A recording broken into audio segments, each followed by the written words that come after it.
Ladies and gentlemen, welcome back to the Off the Top podcast, the most unprofessional professional podcast in the YouTube space, hosted by Zero Requiem 14. Yours truly. We're back, and we pretty much got what is essentially a combination of like the last 2 episodes of Gavin, Kevin, and Trev. Hi. I'm Uh. I'm a I'm a s- I'm a sick. I'm kidding. Oh shit, I think god. I had a Good to be steering back. problem right now. But we are back. We're back on another podcast episode, and kind of felt like a little bit of a lighter week, at least just based on what I've seen. They're kind of just like whatever. But of course, everything started to happen like the day of recording, so we got to address some of those things. But first things first, we're gonna just get right into it. The first topic, which we always do. What have we done since the last podcast? Ooh. Yeah, Who wants to go Trevor. first? Okay, all right. So I wasn't here for the last podcast. And that was Kinda. because I had other duties to take care of and other things. So, and I'm not saying that the podcast isn't more important, but like Jesus Christ. money, but like money. All right, listen. To be honest, I mean, we said it to. I mean, I did say it in the episode too. I was like, I'm not gonna lie, it was such an impromptu decision that I made. So, so it's like it's all good. I was just like, I'm not gonna lie, not everyone was. Yeah. Mm-hmm. Yeah, I was ready to go earlier, but like then things shifted, and I was like, oh well, now I can't do it because I had other shit I had to do. Right. But it is good to be back. I was in the throes of the last week of my show, which closed yesterday actually. Hell yeah. And so we had our final performance. We had a great turnout and great reviews for it as well. The whole cast got very sentimental and schmaltzy. Thank you. Wait. You know, I think there's a button for that. Yep. But I appreciate the live. But it was fun, like to perform it with all these wonderful and talented people again. I had received a lot of letters and happy closings, and afterwards we stayed at the theater and we had a fun time, had a little soiree with food and drink, and we got to like reminisce and vent about certain frustrations and also good things, and like we were able to just like unwind and kind of party. After that we went grabbed some food. We were in Burbank, so we were like in North Hollywood spots. And then some of us went home, some of us were tired, but then some of the partiers were like, hey, we're going to go out and about at our neck of the woods in Pasadena, which is hilarious. And looking at it from hindsight, because if I'm not, well, I don't want to out anybody, but I think I was closer to a certain individual that he's here in the podcast. Probably. So, apologies. I was literally, we got there like around 10 and 11, and I did not leave that place until 4:30 in the morning. Jesus. And then I had to drive somebody home at LA, like close. Drive home from there, and then I got home. Goodness. Legitimately at like 5:10 in the morning. Jesus Christ. And for context, and for context, like I got home and I had eaten something, and as I was about to like wind down, I saw the sun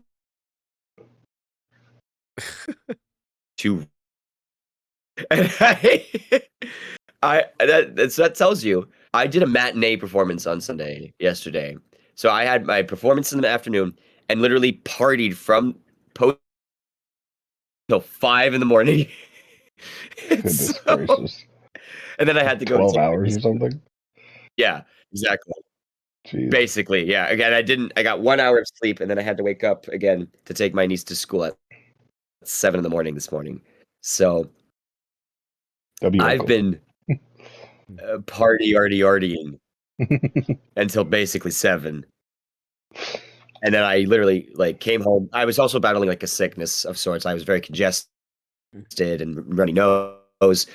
And while excuse me, well, being out and about, and we were drinking and then smoking and having. It was also like I came back from dropping them off, and I I took a thing of NyQuil. But he was like, oh, lights out, boom, hit the pillow, fucking narcoleptic type shit. Like I just went bam, Like and I immediate just didn't wake up knockout. again until like exactly, and I didn't wake up until again until like midnight. No, midnight, noon. Sorry, 12. Fucking hell. and and it was I saw like a slew of messages that from people because I had to make decisions today as well and like make like big decisions, and so I was like ah. So it's been quite a morning for me, and then I got your message about like I'm not gonna lie. I think about an hour ago, and I was like, oh right, it's Monday. Fuck it, I'm going on. Let's fucking do it. And so I just brought water in my face Yup. here with the boys.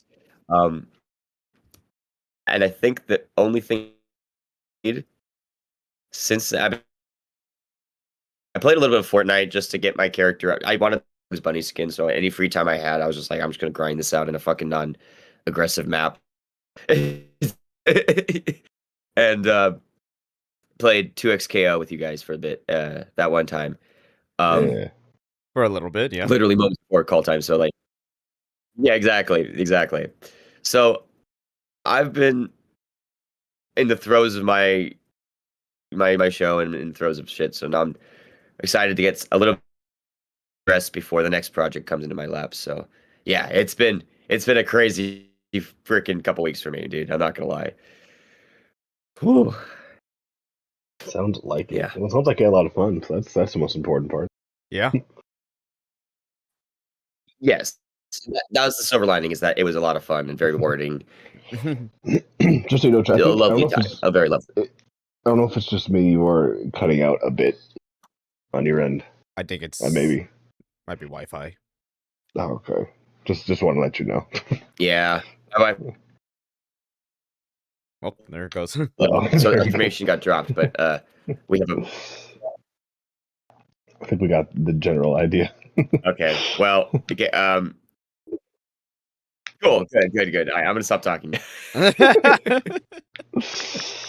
All right. Who wants to go next?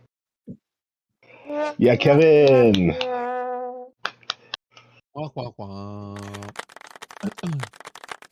Basically, for me, all I had was work and just play Rival with you guys. Yeah, it's like the most we've But played like Rivals in a minute too. yeah, that's also true. We haven't been playing Rails for a minute.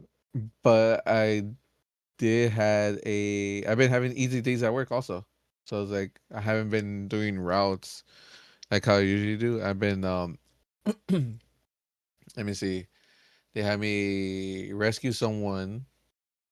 Actually, they Sorry? had me take Aura. They had me take Aura route. I was about to say you might need to add context because that sounds like someone dying. Like it sounds like you're a fucking To EMT rescue now. someone. They were dying. I ran to. No, I'm kidding. No, basically for when we do rescues is basically we go say like if someone's falling behind or we just want them to pick up the pace, we go and take like 2 like big totes like off of them and do those totes. And do those deliveries, whatever like they have in the totes. We do those deliveries, So basically, I had like an easy day where I was, uh, well, one of the rescues was just basically taking over like someone's route because dude had infraction. Well, traffic infraction. So it's basically at Oh. work. It's like Oof. since we have cameras in the vehicles, you have to have your seatbelt all the time. You can't pass a red light. You can't speed. Uh, Following the law. you can Can you like wait? you Okay, can't wait, do. okay, We can't. wait. Yeah, Damn, I we think we can't get. run red lights. God damn What it. was? What about yellow? No, but it's like you see, it's actually no. Even with yellow lights, they want you like just to be cautious and like if you have to slam the brakes, slam the brakes. But it's like because it's just like if they see that like it turns yellow and you're like gunning it to be before it turns red, and they catch you when it turns red, then you get like a infraction, and then they just like end your shift. Doesn't matter like where Oh you're like shit. where you're at. Oh, Yeah, so damn. say like if you're doing the beginning of the day, you're fucked because then like your Yeah. whole fucking your whole day's over. Damn, that's actually insane. Yeah, so I think the guy went to go like do his route. Dude was driving without a seatbelt, Yikes. and yeah, Bro already like got 2 strikes on him already. yeah, yeah. I haven't seen him. I don't know if I don't know if he starts. Sometimes is he gonna coming back this week or they just let him go I mean, he because they're didn't hit really 3, so I guess unless they're that strict, I don't know. there's certain what you call it. So if you run through a red light and they see they run through a red light, that's automatic termination. But it's like say like the light turns yellow and you're like going and you don't slam your brakes before it turns red and you just like go. They kind of do give you kind of like a lenience in a way, but they have you do training all day Oh, that's and then one more time and then you're fired. If you're not wearing your seatbelt, I think shouldn't that for be 3 times. automatic? Yeah, for 3 times. No, if they catch you not wearing your seatbelt 3 times, uh, I think it's like the first one's a warning, second one is a write up, third one's automatic termination. That seems a But if you little do it too in the same lenient for a day, if you do seatbelt. it twice in the same day, that's I think it's automatic termination. Okay. Okay, yeah, So so that it all covers it up. varies. Oh, and then for stop signs, like you know how we usually do like California roads? Yeah. Yeah, so you can't do that. It's like basically you Mm. have to come to a complete stop, then go, or you gotta pay attention because sometimes it's like depending on where you're at, um, sometimes the stop sign is hidden. So the thing is like since the camera has like 4 lenses, like one like facing the road, one facing you, and then one facing like left and the other one's facing right. So if you go through it, the like say if you don't see it but the camera sees it, then you're fucked. I see. Yeah, so it's like yeah, unfortunately, I don't know. I think that guy got terminated, and dude was a new guy too. Damn tough. Yeah, but other than that, like I've been having like easy days, just doing rescues all day. Just uh, I don't know, like work has been good to me. They see like they see my hard work. That's good. Good. Yeah. Good. Plus, yesterday they actually let me train someone, so I was like, oh sweet. I didn't do shit all day yesterday. I did like an easy 10-hour shit just sitting on my ass. One can dream, right? What can dream? Hell My yeah, dream brother. came true. But other than that, it's like I don't know, I've been having fun with you guys, and then I'm just waiting until they tell me, all right, you're ready to take the classes to drive the bigger trucks. I was gonna be doing like initial D shit with a fucking big rig. I mean, doing the initial D shit on the fucking like those UPS uh the trucks, the box trucks. the box trucks, yeah. How long do you, Kev, if you're playing Forza Horizon 6, just out of pure curiosity, are you just gonna make a rap with your fucking work on it? Honestly, yes. And honestly, like if I do get Forza Horizon 6, I kind of want to start getting like the whole setup for it, to be honest. Oh, you want a whole racing rig? Ooh, Yeah, I want a whole okay. race series. Well, Damn. not like the whole like how people like really do it. I just want like You just want the wheel and the I shifter? want the wheel, the shift, and then like the pedals. Because again, it's like I feel like when people are using the rig, it's a better experience than just using the controller. It's more of an immersion type of thing. Typically, Forza, especially the Horizon series, has known to play better on controller. That might be still worth it. Yep. Yeah, because what is it? Forza, at least as of this recording, I think it's on early access, or not early access, but like if you bought the premium edition, it's like 3-day early access or something like that. Hmm. Kind of like a certain other game that I will mention later. But yeah, I'm just gonna fucking see Kevin just like gliding around with his work truck. Be like, oh, there's Kevin. He's delivering packages in Japan.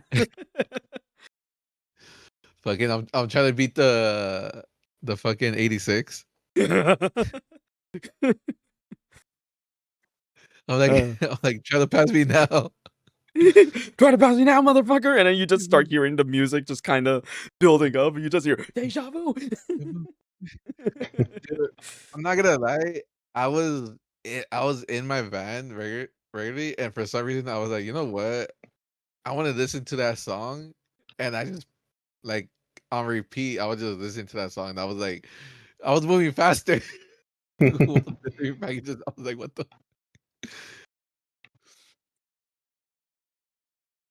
Hold on 1 second. But yeah, I don't know. It was fun. Sorry, I'm kind of like trying to respond to a message real quick. How during a podcast? So unprofessional. How So unprofessional. unprofessional. How unprofessional on the most unprofessional professional podcast in the YouTube space. Am I right or what? Anyway. Anyways. Sorry. I'm being fucking distracted by too many things. This is what happens on stream too. It's like if everyone keeps fucking messaging me and I'm like, it pisses me off so much. That's why I put your shit on D&D.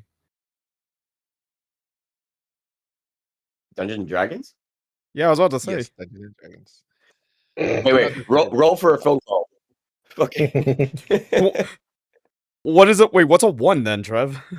Does they hang up or they don't pick up? A one is no. One is like okay.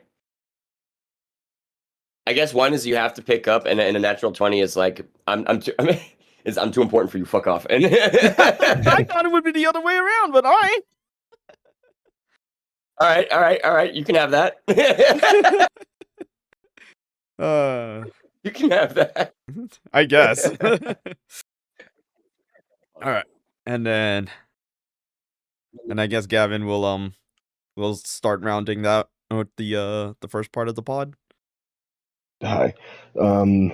Yeah, I don't know. I don't think the last time I was on, I had actually finished Saros. I don't think.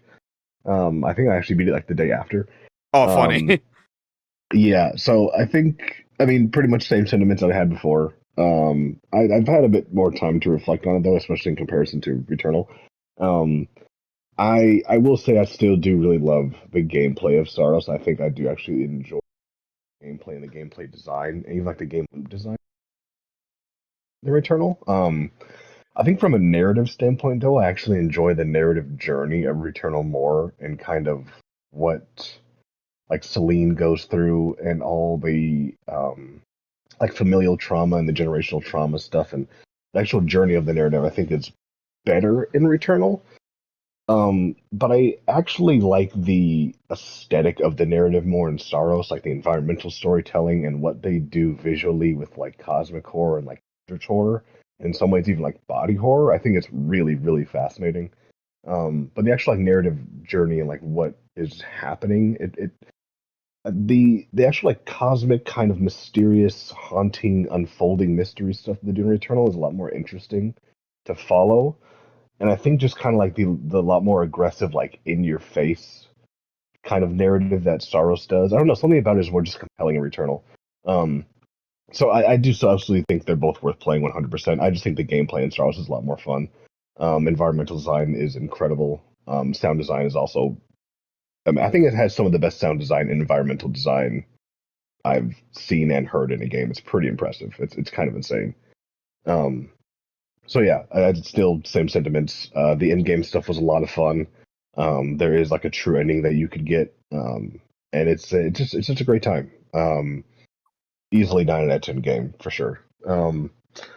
Outside of actually completing that, I did re-download a bunch of fighting games. I think last time I think I actually recently had downloaded Street Fighter again, but with that I also did re-download 2XK after not playing it basically since launch, and then subsequently being reminded why I hadn't played it since launch. But I do want to probably start playing that a bit more. I don't know. I think just having not having an NRS game for a while kind of really sucks, and not really loving the experience of going back to MK1. It's kind of forced me to play other fighting games, not in a bad way, but just like if when a new NRS game comes out, I kind of just that's like my thing. That's kind of just my main focus. So not having an NRS game to really play in the moment has kind of forced my hand into exploring more things I have before in like very brief moments, but more so now just because that's kind of what there is to play now since there's no NRS game for me to play, which has been interesting. A lot of these games just play so vastly different. It's hard to kind of keep up with the gameplay and how everything functions. But it's been a fun time kind of exploring all these different fighting games and figuring out what these characters do and figuring out a character that I like to play. So that's been fun. Outside of that, I think that's primarily it, really. I don't think I've really been playing anything new. I did re-download Doom and Doom Eternal, so I'll probably go back and play those at some point. But there are games on the horizon that are looking quite interesting. But I guess that's more or less kind of it, really. Yeah, I think so. All right. And then I will finish it up. And I think I'll just say like what I have played. I mean, I've actually been playing. I actually played 2XKO like earlier today, and I actually did like a random duo, and I was like, holy fuck, like we're clicking. It's awesome. And I was like, yeah, it's yeah, that game is kind of really hard for, again, like this is why I say like I can't teach like fighting games at all. It's like I just play and just figure it out from there, and that's just more of a personal thing for me. Interesting. So, I mean, don't get me wrong, NRS games have definitely like kind of showed me I was like the value of training. Mhm. But and then it's like, okay, how does it translate to the other games? I was like, oh, a lot of things open up. And obviously, depending on which game like kind of like fits your jam, like of course you're gonna get like the most out of it. Like I argue, like 2XKO has just kind of got a more interesting training mode because you can actually go from a particular point in the recordings that you could just work off of. So like let's just say I'm trying to figure out something on like a hard knockdown. What is my route? Like what can I do? What can I not do? So on and so forth. So yeah, like it's pretty extensive. But and I'm sure there's like another game I'm not saying right now that I'm probably forgetting. Like maybe Guilty Gear is another one that has a good training mode. I know Street Fighter 6 is pretty good. Yeah. But of course, like I just say 2XKO because that's the one I've got like the most experience in so far. But it's interesting because especially like I said, coming from me, coming from a much more dedicated and hardcore NRS background, it's really the toughest thing for me with trying to translate the knowledge of how NRS games work, because NRS games just play so differently than other fighting games, especially Japanese fighting games. It's hard to figure out, like, I guess from like an animation standpoint, like what things link together, and it's so vastly different Oh yeah, from 100%. NRS games. Because I feel like, I mean, at least how my brain works, and like I said, just because it's been playing NRS games for so, I feel like there's a clear like visual indicator of if you can land it, it'll hit, right? Hmm. Or if you can't, then it won't. Like it just seems very clear and straightforward to me. In Japanese fighting games, it's like either wait, what do you mean? Why can't I do this? I should be able to link this. That visually, I can see that this would link. Or the other way around, it's like, how the hell does this link? This shouldn't be possible. And it's just weird because interactive games just function so differently. So I think trying to link things together in like strings or in combos or like things like that is probably the most jarring difference. Um, a lot of other things kind of, I mean, function similarly, obviously, like frame data and well, yeah, that's about it. Yeah. Kind of just Uh, make sense to me, but like literally just how everything links together, is very, very different. So that's kind of been the more initial hurdle for me is getting into these other fighting games, um, because of how my brain has been um, trained, I guess, to work with linking things together. It's so different. yeah, That's that's been like the hardest part. understandable. It's like, yeah, just fundamentally, like, just NRS games just are on a fundamental level pretty different from like Yeah, every other Japanese game. Like, even I argue, like, any of the team versus games are also like very different. 'Cause yeah. I feel like that one's like a little bit more approachable, despite having like the kind of daunting task of learning multiple characters. Mhm. I always argue is like those games are kind of a little more on the accessible side. Like something about Street Fighter, like don't get me wrong, I think Street Fighter's fucking awesome, Yeah. but you definitely need to have a little bit of like a legacy skill on some games. Hmm. Like like certain links that are like, okay, it's kind of weird, but all right. Because like Street Fighter 6 I arguably has like a much more lenient um amount of time to link stuff, I'd Hmm. argue. So, Yeah, I feel like, I mean, I guess the big three have really kind of made the most sense to me, especially like Street Fighter and I'd say probably Street Fighter and Guilty Gear have made the most sense to me. And then probably Tekken as like a third. But everything else, I'm like, what? I think the only other game that I actually came close with was probably, and I forgot this game existed for the longest time. Battle for the Grid. oh my god, Arcade fighting yeah. game, yeah. So and As here's the funny thing is like mhm. I'm like I feel like Battle for the Grid is like if you kind of clicked with Battle for the Grid, I feel like you would technically be able to click with 2XKO in a way. Honestly, it was just RJ. I was like, "Oh, okay, I get it now." Like That's RJ just true. like was my character. He was just he literally opened my third eye on that game. I was like, "Oh, I understand now. I can see. I can see what I was blind to before." Yeah, RJ kind of made that game for me. So I mean, it's a very interesting thing. Like I can get into a fighting game that is like seems really daunting and confusing and weird and doesn't really make a lot of sense to me. But if I find a character that like just clicks, then I'm just into it. Like it doesn't matter. Like I'm like I then my I'm automatically not automatically, but like now my brain is forced to understand things more because it's like, oh, I found a character that I actually like, feels good, and actually kind of makes Hmm. the game like feel like I'm understanding it more. Now I'm naturally kind of learning how things function at a more fundamental level because I found a character that makes things make sense. Yeah. Um, so it's Yeah.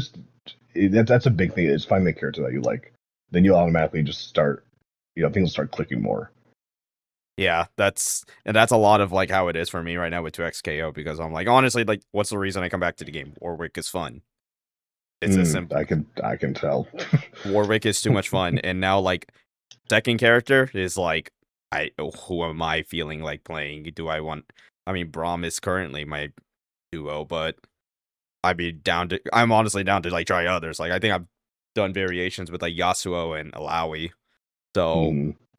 and I mean those characters are I mean they're fun, but it's like but Warwick is just so cool, dude.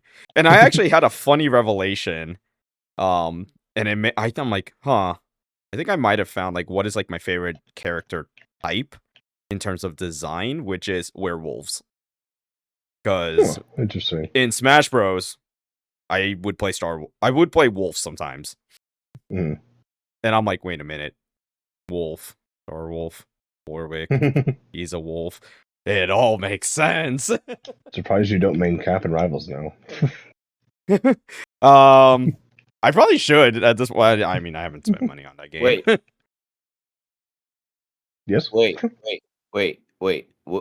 Sorry to interrupt. I that's Mhm. news to me, Gavin. Who do you main now?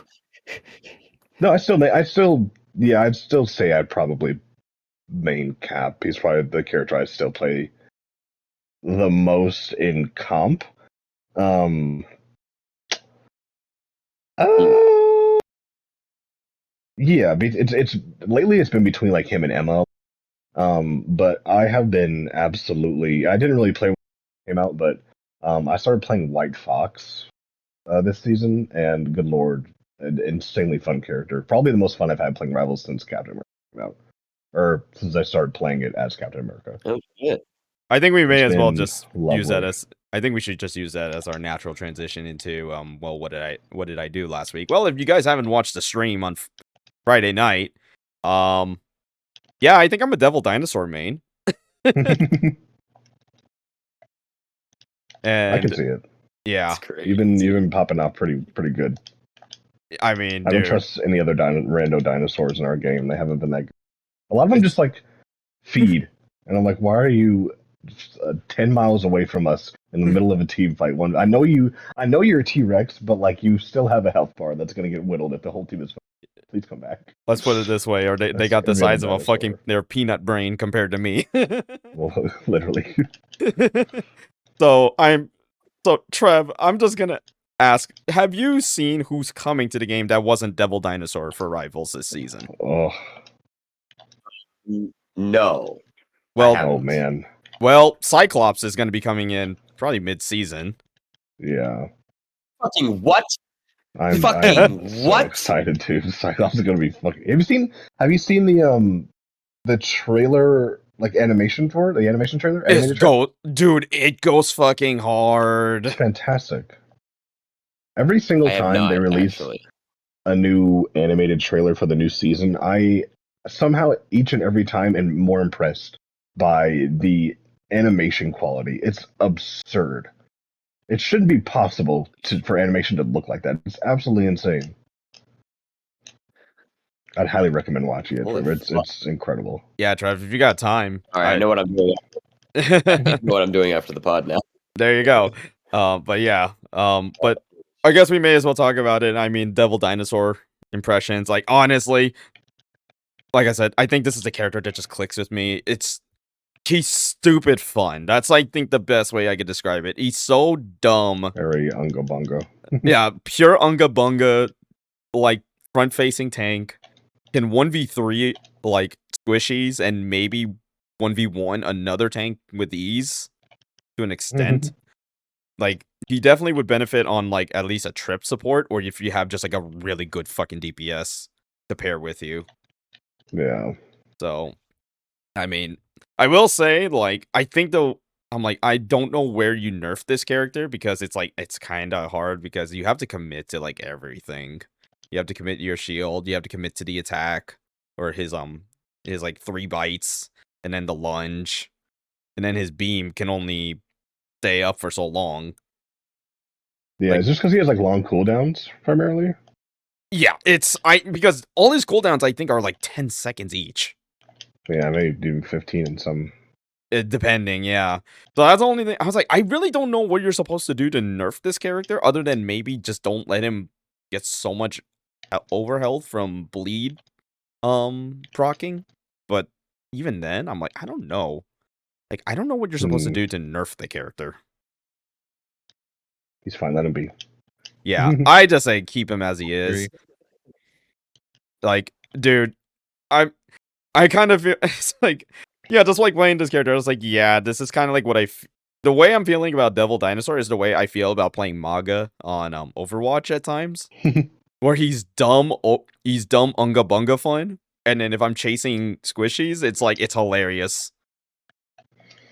Yeah, it's either. I mean, I feel like the dinosaurs that I've primarily been fighting against, either the entire backline is just pumping him full of heals and he never dies, or he just feeds and gets shredded. Like that's and there's been no in between. Yeah, Jesus I Christ. have definitely noticed that too. I'm like, dude, this, like, especially on trip support, it's fucking awful to fight against. Oh yeah, Like, he just does not. like die. if you're running, like, yeah, like you literally could run like White Fox, Rocket, Cloak and Dagger, or just any third healer you want to choose, dude. Mhm. He's fucking annoying, dude. Yeah, Invades Luna and anyone. Yeah. Yeah, So it's even more annoying like when you're like have them down to like no health, and then fucking oh the healer just god, comes, raise that shit up. Yay! it's like That was fun. great. Great. Yeah, just But when you're on no health and your healer can't fucking heal you, fuck. yeah.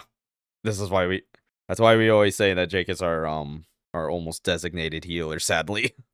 That's me. Well, you too. Right. But When I think I'm gonna take your throne with White Fox, Kev. Sorry to say. I never played White Fox. well, Incredibly fun. the designated healer role. Oh She sweet. just has an insane toolkit. Like she can just do so much, and I think it's one of the few characters that is like a pretty easy pickup and relatively easy to kind of like understand initially, but has a very high, more so Reward. like skill expression ceiling instead of like actual like Yeah. very high skill expression ceiling. Very very very cool character. One of the best. I think one of the best design characters in the game, honestly. Yep. And a constant reminder that when this character dropped, nobody fucking knew who she was. I was like, this it like was a obscure levels of obscure. Yeah, what But comic is she from? I have no idea. I've never heard of her. She's like I a feel like secret agent spy girl. Wait, Right. who? White White Fox. Fox. Yeah, I have no idea. That's probably a very obscure Marvel See, character. that if Trev doesn't even know it, like, and I trust this guy to know it, I'm like, that says it all right there. I feel like First she's with appearance. Yeah, Oh, well, she's relatively new. She's Oh, only been she in Marvel knew? for like Maybe they 12 met. years. Hmm. Oh, maybe I Yeah. didn't know. Electric Rain, Avengers Electric Rain #1, 2014. Hmm. Oh, yeah. I think that might have went underneath my radar. Well, there we you go. Yep. Now, the real question is, when is Kingpin coming to the game? Got a model. Ooh.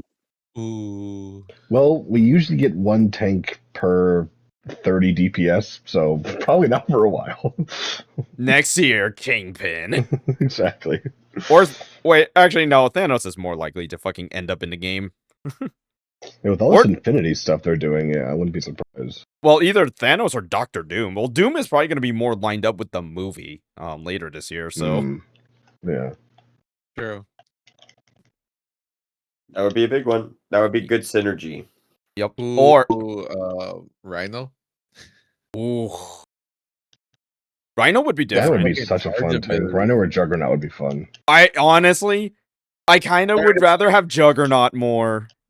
I'm not gonna lie. I kind of would rather have Juggernaut, especially because he's got a. I mean, for starters, he's got a Marvel versus Capcom type of like, legacy on him, and then he's already a popular. He's in a popular franchise with X-Men, so. But then again, I mean, other characters that they probably, they do fucking. I'm more curious if they do Nightcrawler like anytime soon. Cable. Mm. Cable was good. Cable, yeah. But as a tank though, that's the thing. Yeah. He's just Punisher, but a tank. Yeah. Yeah, that's. Colossus would be cool too. Yeah, Colossus. Yeah. I mean, we could probably go on and on about characters. Yeah.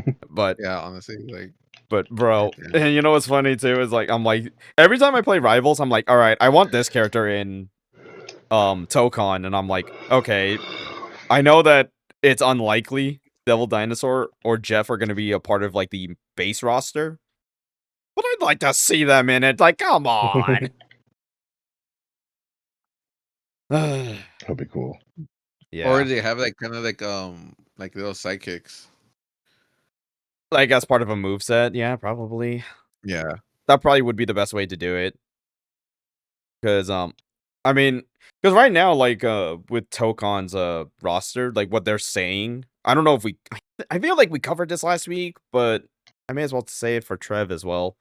But basically, what they're the outline of like all the other two teams. Doctor Doom is just flat out a villain team, and then Ghost Rider is an outlaw team. And I mean, for Ghost Rider, I'm like, so the Midnight Suns, right? Yeah, this is Tokon? Yeah, this is for Tokon. Interesting. Well, I feel like they're so then are they not calling it the Midnight Suns? Well, that's they just the only hint they gave us is just the type of characters that are going to be on those teams. So, because they're saying Ghost Rider's team is supposed to be like outlaws and something else. I forgot what they said specifically, like outlaws and freaks maybe. Mm.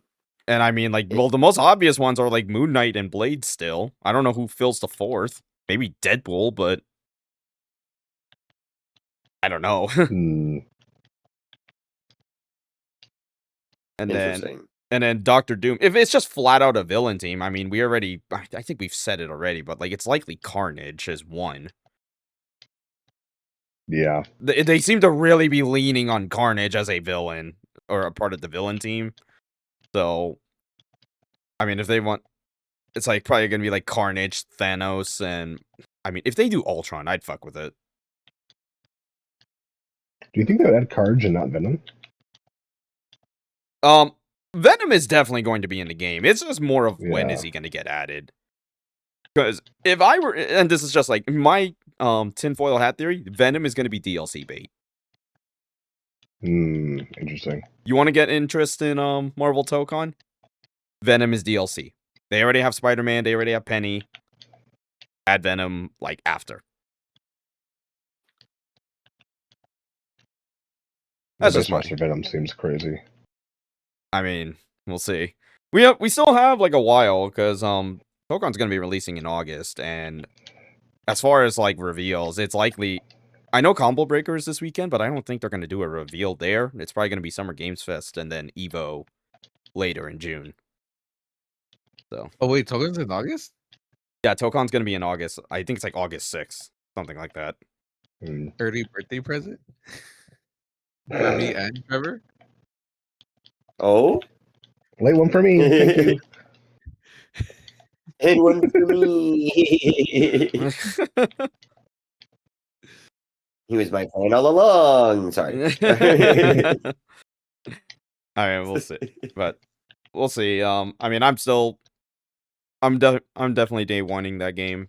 I just don't know if I'm playing it on PS5 or I'm gonna get it on Steam because Well, there is crossplay, right? there is. It's just I know there's like some weird shit about the Steam version where they're doing the whole Helldivers thing, where you need like a PSN account, and I was like, what? So I'm like, maybe I'll just like make it my life easier and just get it on PS5. I don't know. Still debating on it. Still debating. Well, if it's like that, might as well just get on PlayStation. Exactly. I just want to know. I just want clarity of it. You know what I mean? So, but what? PlayStation giving everyone headaches. Yeah, what else is fucking new? Just like what they did earlier today, and we may as well just get started on some of our topics. So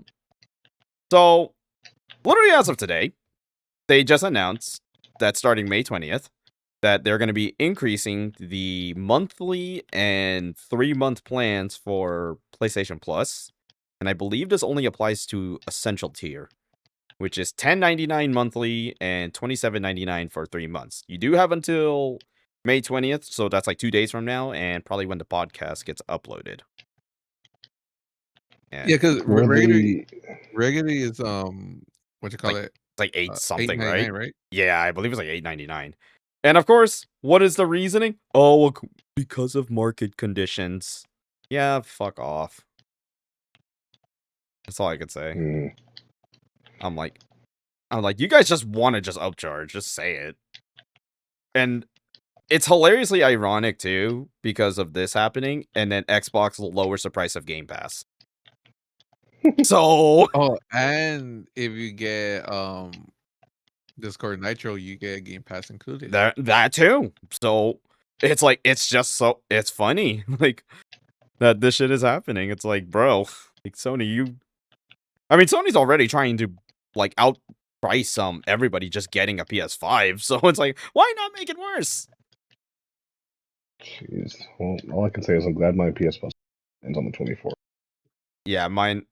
I already I already was downgrading my plan, and I always do annually. So I'm Hmm. I'm okay on that end, but I do feel for everybody who does those plans, and it's just like that's just fucked up, man.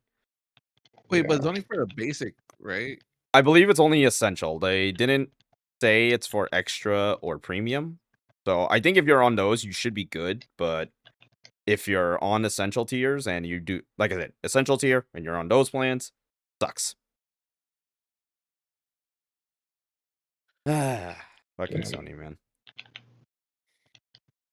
But other, I don't want to harp too much on Sony right now because, there you could only, well, you know what? I don't have it on my notes, but I'm just gonna say, like, well, there's apparently a rumor, and right now it's a rumor. We could be getting a new Infamous game. Now, what it is is the part we don't know. Maybe it's a remaster, remake of the first game, or maybe it's a whole new one in the storyline.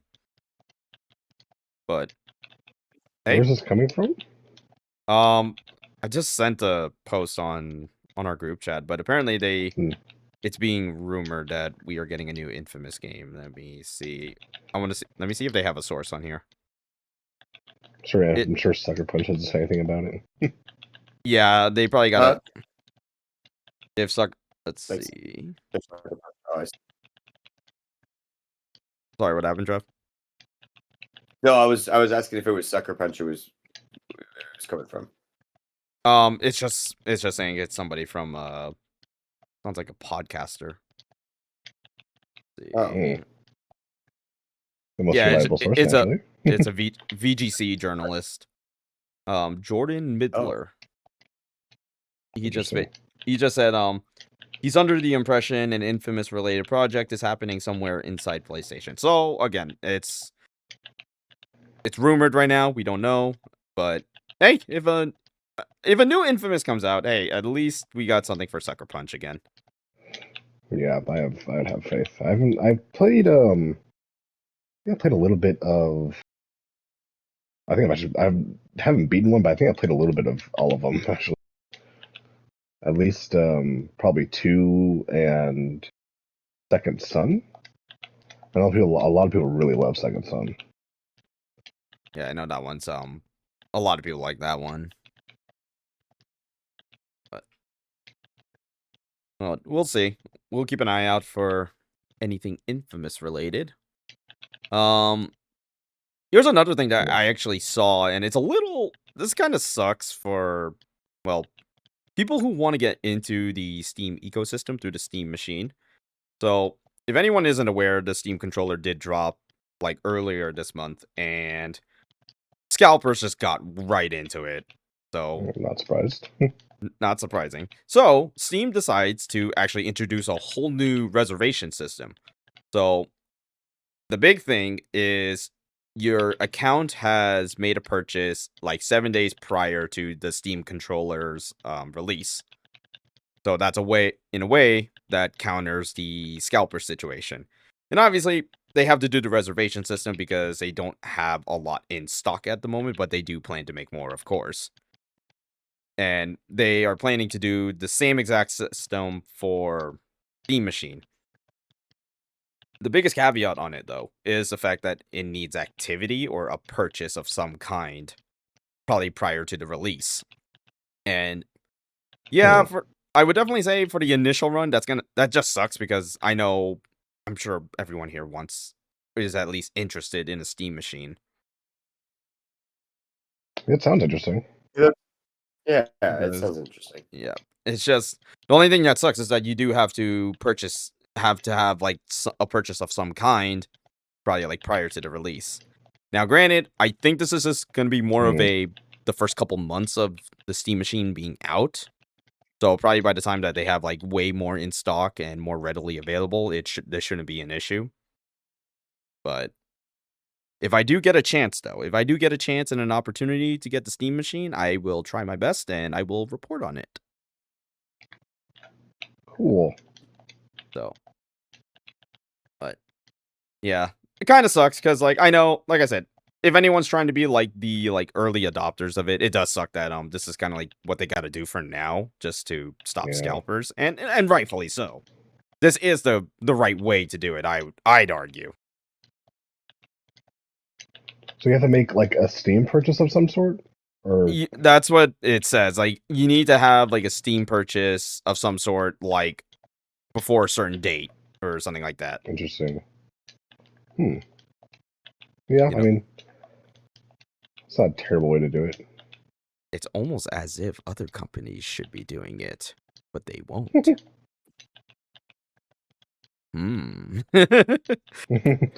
Makes you think. Speaking of things that should make you think, or more of you lose brain cells just looking into this. So we reported maybe like a few weeks ago that eBay or GameStop was looking into buying eBay. Well, that ain't happening. Well, yeah. I mean, are we not? Are we surprised? No, but it's just funny. And the CEO, he was on CNN, and they were basically pressing this fucking idiot on how is this purchase going to work, and the constant running joke was half cash, half stocks. It's like so. I'm like, how the? I'm like, yeah. Where is it coming from? We'll find a way. I'm like, are you playing dumb, or you just not want to say who you're getting money from? Yeah, probably that. The Saudis. Oh God. I mean, that's what like a lot of people were saying, though. It's like, who's likely funding him? Saudis. Mm. Didn't they have like a recent controversy? I don't know if you heard it. With cars for kids, like the money wasn't going to that. Yeah, it was. This like, is news to me. Go on. It was something again, something that was in the Saudi controversy. It wasn't like an actual for like helping kids. It was just like not a money laundering scheme, but the money wasn't going. Let me see if I can get an actual breakdown here. So basically, it kind of like if you ever donated to them, it was supposed to go to a foundation, but foundation never received it. No, so what they were doing is like they were getting like the money and then giving it to like a nonprofit kind of like a Jewish organization. It was primarily funding an Orthodox Jewish organization operating out of New Jersey. Wow. Right. Yeah, that, and they were sending the money overseas too. The Saudis probably. That would say. Well, yeah. Fucking insane, dude. Well, that's news to me. That's fucking insane. Wow. It's funny because I actually like saw that and on the news, and I was like, oh shit, I just sent it to you, but I was like, it's probably like something you wouldn't really catch your attention. But now it applies to this. Yeah, well, so kind of. Like, it kind of applies to it, but I mean, hey, it's ready. Yeah, like honestly, like sometimes like I like on TikTok, you know how you get like the like for the news, like for LA or for whatever. Mm-hmm. Yeah, I see like the ones there's for mostly like in LA, and I see like all the shit. What's funny too is that like I'm still following like a bunch of like news pages that are in California based, of fucking course. So just seeing this, I'm like, so this is what you guys are doing, and I can make that Ooh, joke and while I'm still here. and then the 27th, they're opening the Dutch Bros in Santa Clarita. Yeah, I was just like seeing that. I know like apparently Dutch Bros is supposed to be like really good coffee or something like that. That's what I've heard. Oh yeah, I've had it. It's a lot more prevalent in Midwest for sure, but like it's good for caffeine fixes for not just coffee people, but for like energy drink people. They have good Yeah, they stuff have there. They them have good, Red Bull. All yeah. right. That you can make anything slushy as well. Like it's got a pretty great menu. I'm not gonna lie. Okay. If I see a Dutch Bros, I'll look into it. Yeah, try it out. Yeah, Have some definitely. fun. Yeah, Of definitely. course, Yeah, get a all triple. I know, I get paid. Wait, shit, it's on the 20th. Oh no, I get paid this week. Bros Oh, gonna so it's go over. next Wednesday. So I gotta save my money because I know They're expensive, someone I'm is gonna guessing. want them. No, it's not expensive. It's like $8, but it's like really big. Oh, they give like big portions. Yeah, Okay. Yeah, I think we know who's gonna and want also Dutch like Bros. if you sign up with the app, you could get a free one. Oh hell yeah! All right. And I'm just saying that because I know someone's gonna want some if I go get some, and you know who that person is. Yes, our dedicated Jeff Healer. Yes. But no, a lot of people were speculating that it for the Cars for Kids thing that it was a Saudi thing, but it was It was just still that. regardless kind of crazy. Yeah, It was just like it's not going to an organization. It's just going to something else entirely. yeah. Yeah, because it was supposed the Cars for Kids was for people here in the States. And so as far as I know, like California is removing like all the advertisement, like TV, billboards and everything Mm-hmm. for it.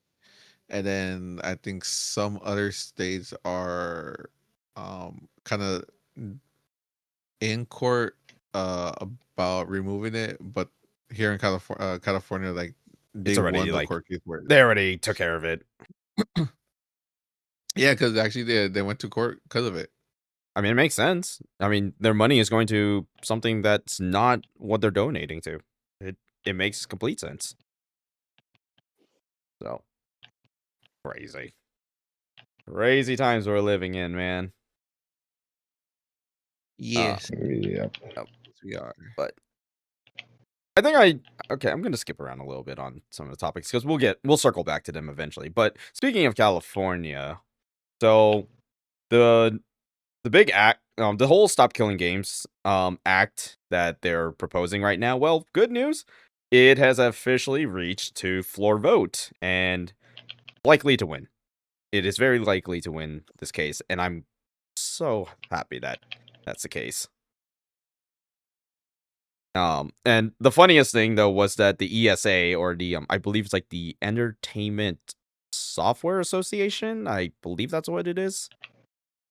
They basically and they're the company that originally had E3. Yeah, they tried to stop it, and this Interesting. failed unsuccessfully, just like a pirate software. So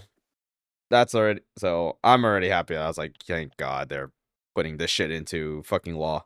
And it's just hilariously ironic too, because there was like news of at least on the Steam page. I don't know if it applies to consoles as well, but Lego 2K Drive is actually going to be delisted like very Saw that. soon, and the multiplayer servers are going to be shut offline like next year. Oof. So, and I mean, I don't know. I mean, then again, I mean, we didn't really play Lego 2K Drive that long, but still, we don't want shit like that to be delisted. Yeah. So that's I was just like, that's interesting that that's happened, and then we're having this law just pretty much about to go into effect in California. So, and the trickle down effect of it now probably reaching the other states. I mean, hell yeah, I'm all for it, man. we want these games to still be alive, even if they're not that great. At least let people experience it at some point. Mhm. Does Godfall still have its servers up? I actually Just don't randomly thought know. That's a good question. I'm like, I honestly forgot about Godfall. Oh my goodness. about that. I mean, hey, maybe Concord comes back. Oh, okay. All right. Okay, No, okay, no. okay. That was a joke. That was a joke. That one's not coming Doubt that's back. gonna happen. I No. doubt that. There's probably gonna be like such a tiny fucking like player base on that. It's like, wait, y'all brought this back? Yeah, apparently the line functionality. Yeah, when you cut off. Oh, hello. There you go. No, apparently the service has been up since June 2025. I don't know if they just stopped updating it and the servers aren't working anymore. I don't know. It doesn't super seem like it. I mean, how many people do we know even play fucking Concord right now, or like just outside Oh, no, of so I the was talking fucking? about Godfall. Oh, Godfall. Okay. Yeah. Yeah. Who knows? Who knows on that one? I mean, honestly, they should. I mean, this is also probably going to apply to like the 2K games as well, because I know they shut their multiplayer servers like after like 2 years. Mm. So Yeah, I don't think I re-downloaded out of just random curiosity because it was the one I played online with my. I downloaded K20 NBA 2K20 sometime last year, and it was like online features for this. So that was definitely a thing I was not expecting. hmm. So I mean, yeah, there you go. We'll just keep an eye on it, just see if this law does any more in terms of keeping games alive, like even after their I don't know what to call it, like their main life cycle. Yeah. We shall see on that. And another thing, so we'll have another topic right here. Kind of leans a little more into Trev's wheelhouse because, well, specifically, Katsuhiro Harada, the former Bandai Namco and lead of the Tekken franchise. So he announced his retirement at Tekken World Tour. And then not too long ago, he just announced that he is starting a new studio in collaboration with SNK. So Really? Wait, with SNK. yeah. So it is called Versus Studio. And based on like the video that he put out announcing it, it seems like he's really calling shots towards Bandai Namco for being like really greedy, kind of like corrupt overlords over there.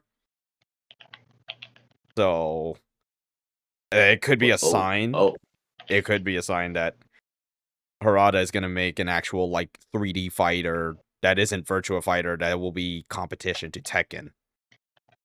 Now, when are we going to see this? Oh, it's not going to be a while. It's probably going to be years. Yeah. Yeah, SNK are the guys that make Samurai Showdown, Fatal Fury, and King of Fighters. Where That was my Terry, initial thinking when I saw that. I was like, is it going to be a 2D or a 3D game then? see, and I think he like flat out, I have to look at it again, and I'm pretty sure he flat out just said, I want to make 3D games. Hmm. So, Interesting. I mean, that's cool. I mean, it's cool to see. He's still going to be doing something, that he's clearly passionate about. And I mean, maybe it's just maybe he'll do like some type of KOF spinoff or or whatever franchises they have in a 3D space. That'd be cool. That does sound very interesting. I mean, new fighting game for. See. Yeah. We'll see. But kind of crazy though, like, just seeing, I was like, wow, he really just called out Bandai, hey, for all this.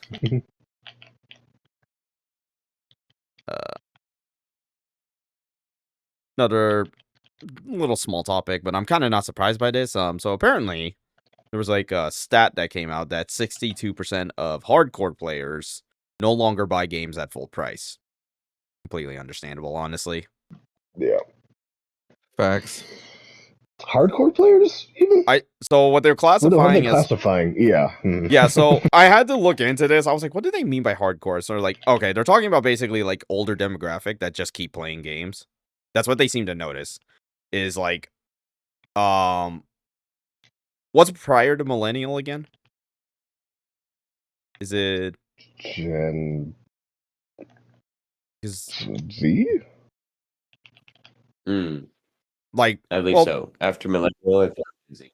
yeah, something like that. But basically, people like within like our age range, are like they say, I think it was like people of our age range usually play like single Gen X, player I think. Sorry. or Gen X. Prior to millennial, Gen X. Yeah. Gen X like mostly plays like single player games. Millennial / Gen Zs, they like to play a little bit of both, and then obviously Gen Zs are multiplayer, or at least like more social experimental type of players. So like specifically like your Arc Raiders, your Among Us, like those type of multiplayer games. Interesting. But I did see that, and I was just like, well, that's kind of not surprising, like especially because nowadays, with the information we have about so many games, now we're very like cautious about like how much we want to spend on certain games. Yeah, I mean that makes a lot of sense. Plus the philosophy of if you're buying a game brand new at the worst version of the game for the most expensive it's ever going to be.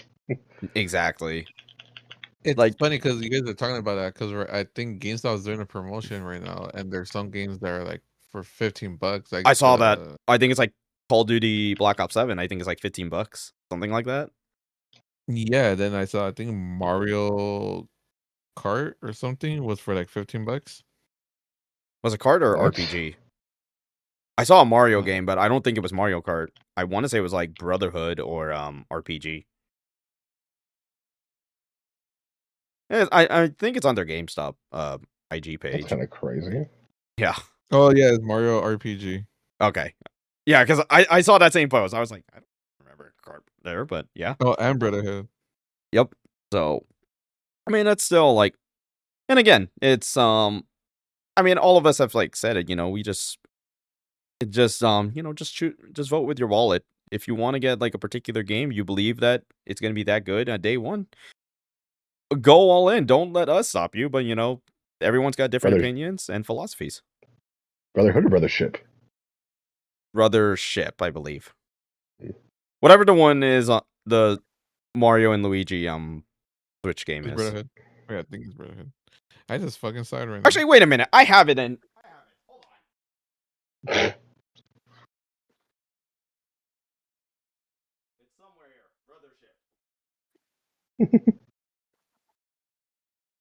I hope everyone. The video version is going to be someone zooming into my ass right there. All right. Oh, I do that all the You time. can, I was gonna say you can edit that. I could edit it if I wanted to, but we're going to keep it because it's funny. Oh my god. I want someone to comment full moon at this timestamp. Oh, I was gonna comment peaches at this time step. Ah, clever because it's Mario. uh, but I think the other thing, like, I have to like also acknowledge too, and like obviously I'm speaking from firsthand experience now, and then I'm sure you guys, I mean, everyone's heard it. Steam sales. Yep. Like, let's just put it this way, man. Like the first Steam sale, I was like, I understand. That's all I. Now. I only have it's just a 2-worded statement.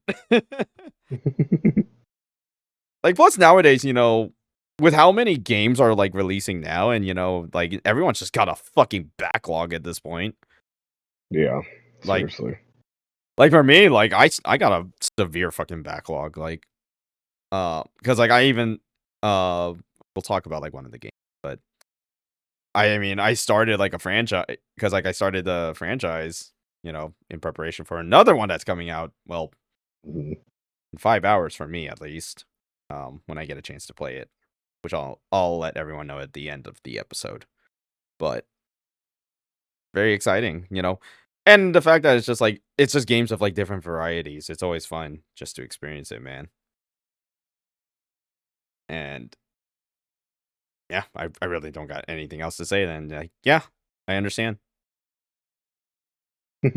And I guess it like also kind of brings up like the fact that, you know, like also like free to play games too, you know. Now like nowadays it's like you still can have your usual free to play games, you know, your Fortnites, your Warzones, your Apexes, Roblox, all that. But some people just don't like committing to those games, or they're starting to fall out of it. Yeah, I was very, very addicted to Apex for a really long time. And then for some reason, after the PS5 came out, I just kind of stopped playing it. I haven't touched it in years. But I have Yeah. like over 1,000 hours in that game. Yeah. Yeah, that's certainly at this point, like, unfortunately, like for me, like Fortnite, now it's just become to the point of like low key just habit. But I'm like I'm not gonna Yeah. lie, I start to get bored of this game like fast. Mm. Like even Yeah, with that the was. zero build changes, like don't get me wrong, like it's cool, but I'm like, like they're just Yeah, I don't know. whatever. I can only play that game for so long. Yeah, I'm I don't know how I'm you getting guys to do like it. honestly, we just get Kevin and I are forced at gunpoint. Well, just delete it, and then you don't have to be forced, like I did. Oh, you're forced at gunpoint? I'm fucking being tied on my chair What? and forced at gunpoint. Wait, what? That's one way to put it.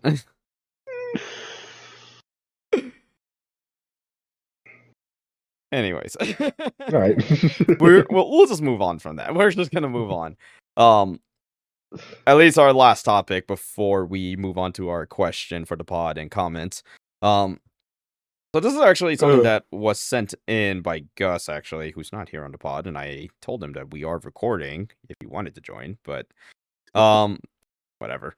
So there's Fake currently fan. a rumor with Xbox specifically called Project Positron, and it's basically whatever like physical copy of a game that you get, you'll essentially get a digital copy of it added to your account.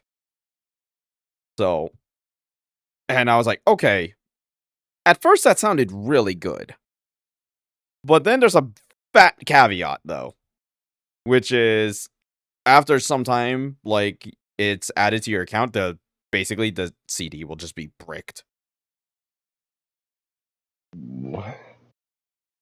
Why is Yeah, that a thing then? so that's the thing. I'm like, I don't know. I'm like, okay, this sounded good until I heard that part. I was like, what is the point then of having a physical fucking disc? And the big problem with it is just the fact that it's like, okay, so this is just a licensing issue again with digital games. You just put it on a CD now. And I guess it's supposed to be like if you put it in a console, it's like an internal handshake to get access to, you know, whatever you're going to play. And you can't just share it like with your friends, you know. It's almost as if Sony made a fucking commercial about sharing physical games several years ago. So, wait. So you buy? You said this is. I'm sorry. You said the Xbox thing. This is apparently an Xbox rumor right now for physical games.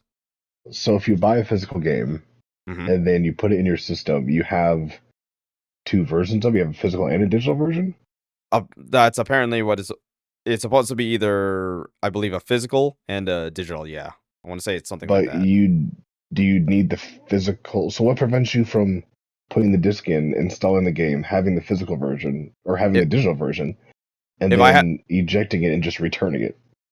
if I had to take a wild guess on what it is, so like the whole like remember the Sony thing like a couple weeks ago with the whole DRM thing, Uh what it could be something that leads into something like that, where it's like a DRM issue. huh.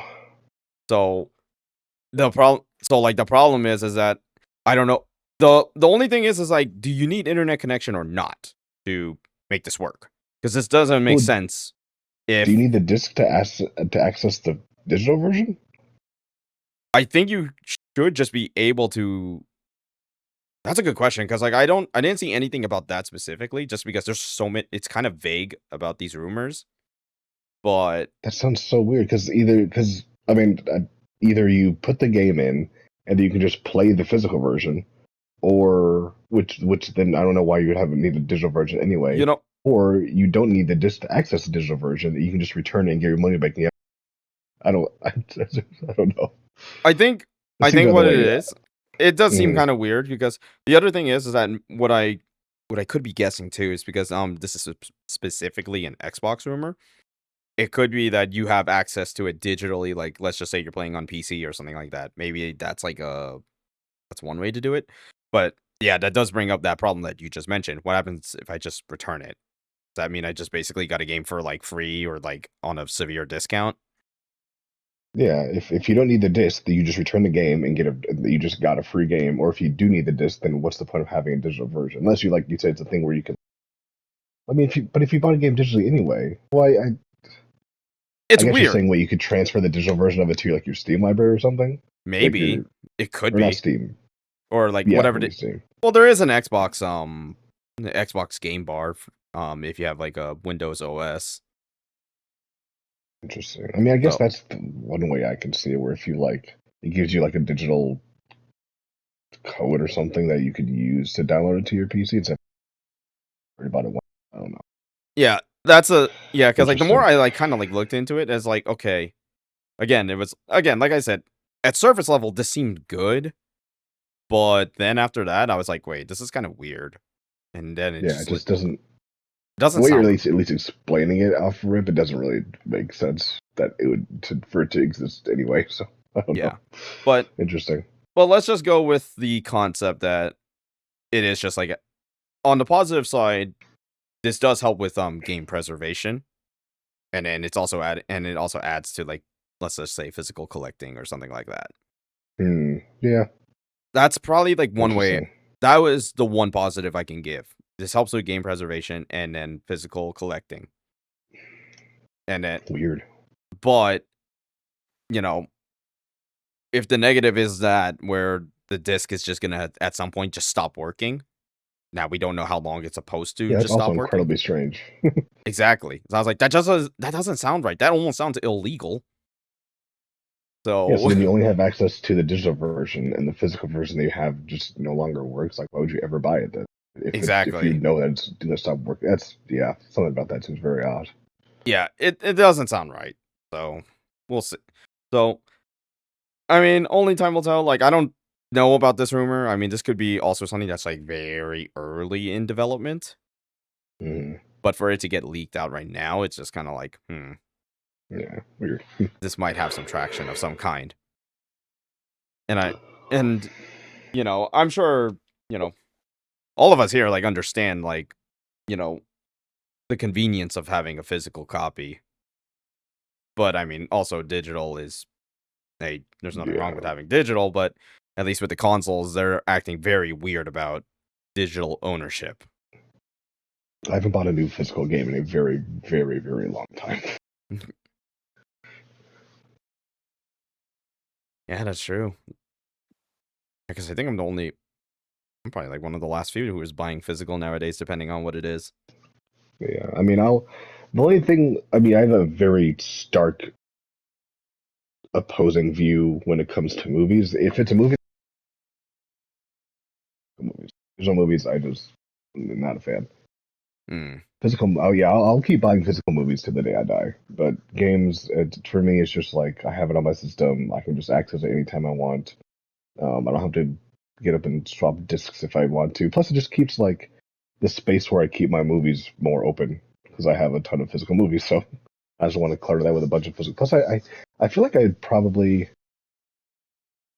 I feel like maybe I've been buying more movies than games because sometimes like if I'm going somewhere and there's like a good one in there, like see what they have, and half the time probably I find something that is interesting or that I've wanted to buy or that it's like I Mm-hmm. went to I didn't buy, I kind of regret not buying them, but they were also just the DVDs and weren't Blu-rays, but they had Toy Story 1, 2, and 3, and then they had a like Walmart exclusive version of the original Cars movie with like God, who sings the main theme? What band sings that main theme song? Life is a Highway. I'm blanking on. Is it fucking hell? Who is it? Uh, Rascal Flatts. I thought it was. They have like behind the scenes stuff of them like performing the song and everything for the movie. I was like, I should probably get these. These are pretty cool. But at the same time, I hate that I've been conditioned to just be like a visual snob. So I've just been watching so many things in 4K and Blu-ray lately, and I just, I don't know. Watching things on a DVD format, it retains a lot of the original charm of it. Like I have the original Jurassic Park like DVD. I have the original Kill Bill 1 and 2 release DVD. I have the original Jurassic Park 1 on DVD, like a widescreen special. And I have like Heat and Goodfellas, all that stuff I have on DVD. But then I'll watch those same movies and watch them in like 4K, like a 4K restoration. I'm like, God damn, this looks incredible. So I don't know. As much as those are movies I'd love to own physically, at the same time, it's like at least want to have like a Blu-ray of them. Plus, also mhm. like streaming for some movies, unless it's like a movie that has like in some way, shape, or form, um, had been formative for me personally. I usually don't feel the need to own it physically. So especially all those, like I could own Cars or I could go on Toy Story on a physical DVD, but it's like I could also just watch it on Disney Plus and like I don't know. So a lot of streaming services have done that for me, but I mean, there's also movies on that, like I said, I love so much. Like obviously, the Batman is on HBO Max, but like I said, just for me, I've become a lot more sensitive to things visually and auditorily. Is that a word? I don't know. From an auditory and visual standpoint, the Mhm. HBO Max version of the Batman is good. Like it's fine, but having a physical version in like true 4K that's not compressed on a streaming service with actual like Dolby audio right into it, insane. Like it just looks. I didn't think the movie could look better, and it just looks and sounds. It's kind of insane. Especially have like a proper display that can utilize everything that a true like HDR Dolby. I don't know if the PS5 doesn't do Dolby audio Like or Dolby Dolby. Atmos. Something like that. I don't. I don't think the PS5 does have Dolby. No, I think I the don't. TV that I does. No, I know Xbox does. Yeah, Yeah, it my even my Series SD to had Dolby Atmos. to it was no, what was it? It was the visual. Why am I blanking right now? Spatial audio. No, it wasn't an audio thing. It was Dolby Vision. Sorry, yeah, Oh, it okay. defaulted to Gotcha. Dolby Gotcha. Vision. Gotcha. That's kind of neat. So yeah, I mean, but just sorry, I didn't mean to have a rant about physical movies.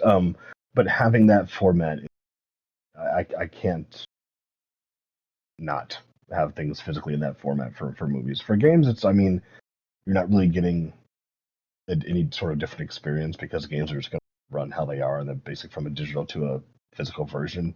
There's nothing different about how it performs. But I definitely understand 100% the aspect of owning. But for Yeah, me, just movies have that certain aspect I of things think. that I care more about. Yeah, but I think specifically like at least like I think owning modern physical games right now is a little iffy, especially because like how anemic they are in comparison to how they were like 360 PS3 era and then prior. Yeah. I think Hmm. that's like the biggest thing about it. That's why it's always good to see like the like indie companies do their own takes on like physical version. So because like I mean the most recent Hmm. example is like Mouse PI. They're the Mouseburg edition. They have like a whole thing when it comes to that. Like they have the baseball cards that are in the game as like something you get for buying a physical, just like I believe the regular version. And then obviously the Mouseburg edition has like a lot more. I mean a whole fucking vinyl, which is still insane. Yeah, I would have. I don't know exactly what it was called, but I would have loved to own that Resident Evil 4. Oh, Was the it like collector edition? was it the collector edition or Biohazard edition that came with like a briefcase and like a Leon statue and Might like a bunch of maybe. crazy stuff? I know which one you're talking about. I remember I was when Resident Evil 4 was coming out, I was like that was actually contemplating on actually getting that, but I think the pre-orders were already gone by that point. Yeah, now they're like hundreds of dollars eBay for that edition. Fuck. Fucking awful, Yeah. man. I think you can buy the statue itself. Yeah, you can buy the statue by itself.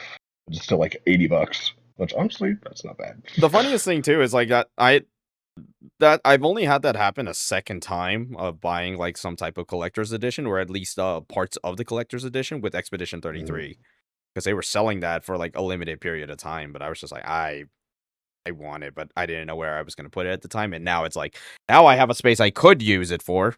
I mean, it's not in the Yeah. camera right now, but you know, that's a space I could have used it on. Yeah, someone's selling an RE4 Remake Collector's Edition Leon statue figure only for $600 in bot. Oh, fuck off. It's fucking ridiculous, man. So yeah, it would have been cool to have something like that. There's you know what? I'm not gonna say what this is. Anyway, yeah, I wish I would have had that. Okay. He's like there's a figure. Is this fake? It must be AI. No, is it real? I'm I don't know. scared. He's sitting in a chair with like, you know what? I'm not gonna say it anyway. I think it's best you don't. I'm now scared. Yeah, I'm good. We'll talk about that some other time. Watch, I end up getting a picture and be like, I'm sad. All right.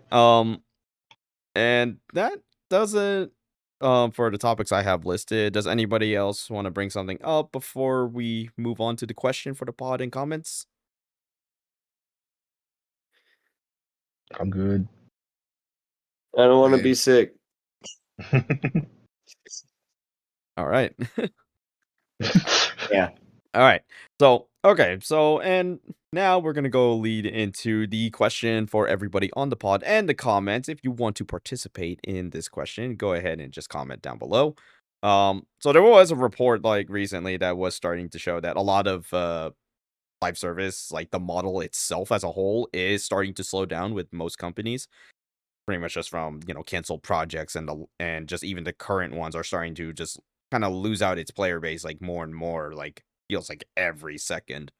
Would you say this is a good or bad thing that live services are just pretty much starting to go on the a downward spiral?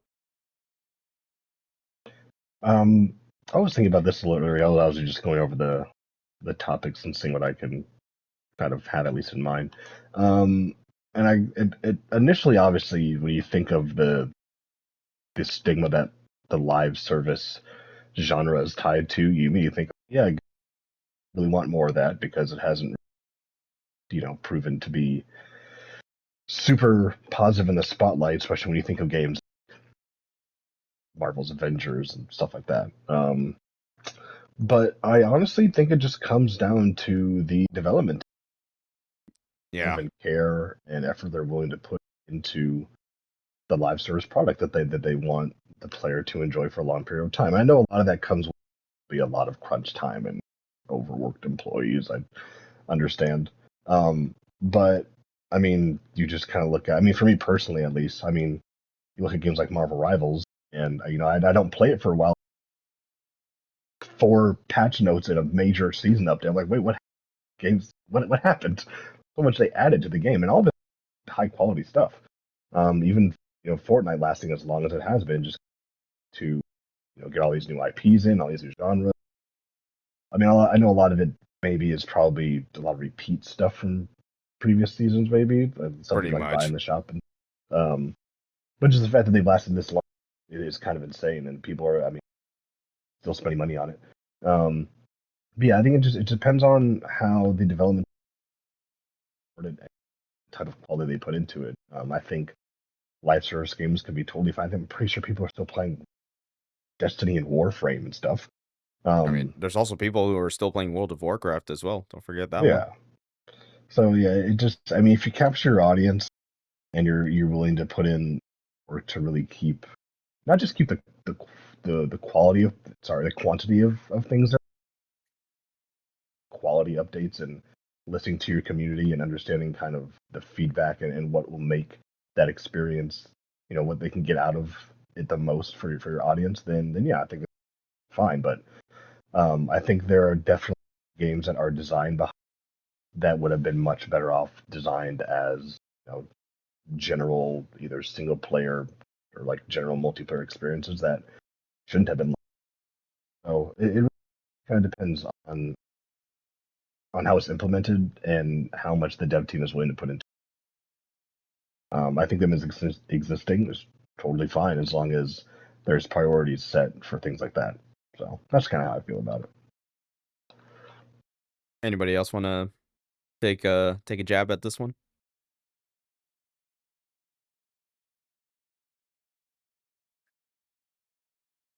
Okay. All right. All right, like wow. Not everyone at once now. No, honestly, Sorry, like sorry. One second. Uh, well, I don't. I mean, fuck. The numbers speak for themselves, right? Like, I kind of like there are some good things about it, but at the same time, there's been an oversaturation in the market of live service games. Mm. And because of that, I feel like, for some people, that's the only gaming they fucking know. Like for some kids too, like that's the only thing that they're familiar with is Roblox and Fortnite and things that are like always going to be like updating, and then Call of Duty and things that are just an ongoing game because that's been the metric that's been selling the most money and the one that gets the most engagement. But I guess it's an oversaturation. So I feel like people are clamoring for experiences that are just good quality that you can replay over and over again, but not in a way that I feel like people want to have the cake and eat it too. That's always the case. So I feel like it's